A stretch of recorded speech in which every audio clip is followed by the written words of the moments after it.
저는 그날 아버지 손을 잡았다가 놓지 못했습니다. 병원 폭도였어요.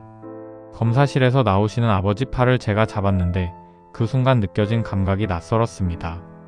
팔뚝이 생각보다 얇았어요. 제 기억 속 아버지 팔은 그런 느낌이 아니었거든요. 그냥 걸으시는데 제가 옆에서 붙잡고 있어야 할 것 같은 느낌이 들었고, 그 느낌이 들었다는 게 뭔가를 말해주고 있었는데 저는 제대로 마주치지 않으려고 했습니다. 그때는 몰랐어요. 그 하루가 그렇게 오래 남을 줄은. 아버지는 원래 건강한 분이셨습니다. 적어도 제 기억 속에서는요. 택배 일을 오래 하셨는데 몸 쓰는 일을 수십 년 하셨으니 체력 하나는 자신하셨어요. 저한테도 아프면 참아야 한다, 몸이 재산이다, 그런 말을 입버릇처럼 하셨습니다. 병원을 별로 안 좋아하셨고 감기 걸려도 약 한 알 드시고 주무시면 낫는다고 하셨어요. 그런 분이 먼저 병원 가봐야겠다고 하신 날 저는 별로 심각하게 듣지 않았습니다. 그냥 정기검진 같은 거겠지 라고 생각했어요. 그 생각이 틀릴 수 있다는 건 고려하지 않았습니다. 어머니한테 연락이 온 건 평일 오후였습니다. 저는 회사에 있었어요. 진동으로 해놓은 폰이 울렸고 화면을 봤을 때 엄마라고 뜨는 걸 봤습니다. 낮에 어머니한테 전화가 오는 게 흔한 일이 아니어서 조금 이상했는데 받았더니 목소리가 평소랑 달랐어요. 애써 괜찮은 척 하시는 목소리였습니다. 아버지 허리 검사를 했는데 결과가 좀 나왔다고 한번 같이 와줄 수 있냐고 하셨어요. 저는 그럼요 라고 했습니다. 전화를 끊고 나서 잠깐 멍했어요. 뭔가 이상하다는 건 알았는데 얼마나 이상한 건지를 몰라서 괜찮다고 믿고 싶었습니다. 주말에 내려갔습니다. 부모님은 경기도 외곽에 사세요. 제가 서울로 올라온 지 7년이 됐는데 그 사이에 부모님은 거기 그대로 계셨어요. 내려갈 때마다 집은 그대로인데 부모님이 조금씩 달라져 있다는 걸 느끼긴 했습니다. 머리카락이 더 휘어졌다든가 걸음이 조금 느려졌다든가. 근데 그건 그냥 세월이 흐르는 것 같은 당연한 변화처럼 받아들였어요. 크게 생각하지 않으려고 했던 것 같기도 하고요. 그 선택이 이렇게 이어질 줄은 그때 몰랐습니다. 병원은 집 근처 정형외과였는데 대학병원에서 찍어온 MRI 사진을 들고 다시 가는 거였어요. 대기실에서 기다리다가 이름이 불렸고 셋이서 진료실에 들어갔습니다. 의사 선생님이 사진을 보면서 설명을 하셨는데 저는 듣는 내내 아버지 얼굴을 봤어요. 아버지는 고개를 끄덕이면서 네네 하셨는데 표정이 잘 안 익혔습니다. 진료가 끝나고 나오면서 제가 아버지한테 어떻게 하실 거냐고 물었을 때 아버지가 그냥 뭐 별거 있겠어 하고 웃으셨어요. 그 웃음이 괜찮은 척하는 웃음이라는 걸 저는 알았습니다. 처음으로 알았어요.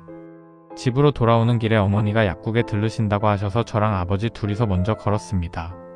아파트 입구까지 5분 거리였는데 아버지가 생각보다 천천히 걸으셨어요.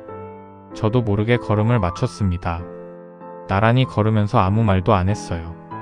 겨울이라 길이 조금 미끄러웠고 저는 아버지 팔 쪽으로 한 발짝 가까이 섰습니다. 뭔가를 잡으려고 한 게 아니었는데 손이 먼저 나갔어요. 아버지 팔을 잡았고 그 순간 팔뚝이 얇다는 걸 느꼈습니다. 그 느낌을 받은 순간 저는 아무 말도 할 수가 없었어요. 집에 들어와서 어머니가 차려주신 밥을 먹었습니다. 저녁이었는데 국이랑 나물 반찬이 있었고 아버지 좋아하시는 두부조림이 있었어요. 밥을 먹으면서 아버지가 텔레비전을 보셨는데 저는 밥 먹는 아버지를 자꾸 봤습니다.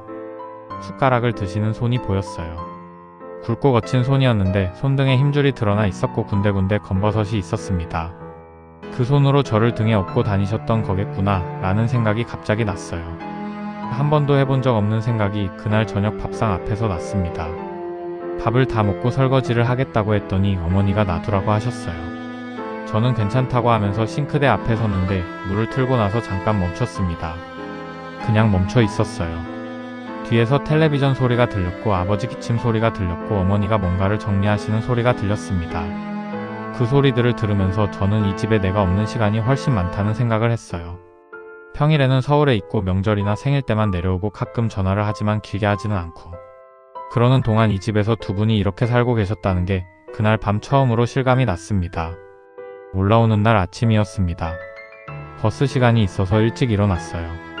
어머니는 더 있다 가라고 하셨고 저는 다음에 더 오래 있겠다고 했습니다. 현관에서 신발을 신으면서 아버지를 봤는데 아버지가 잘 가라고 하시면서 거실에서 손을 드셨어요. 일어나서 배웅해 주시려다가 허리가 불편하시니까 앉아서 손을 드신 거였습니다.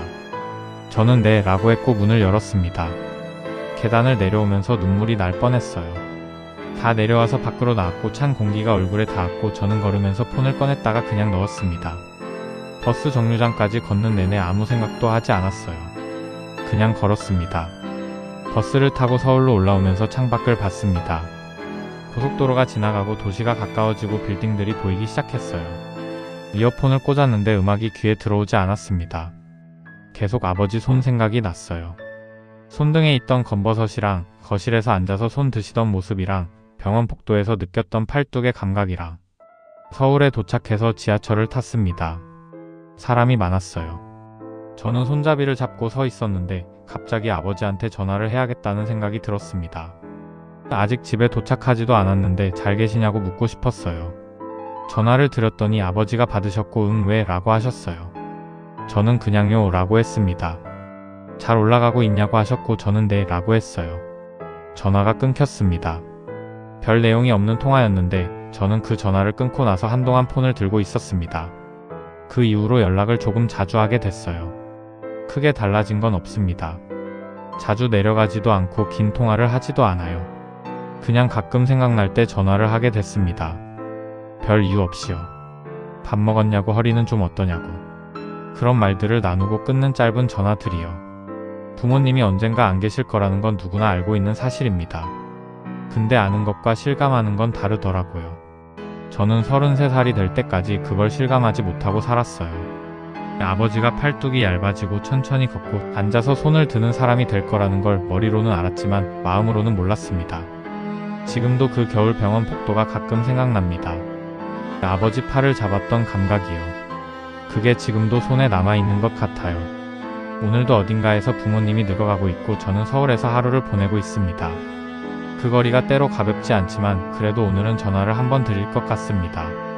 별말 없이 그냥요.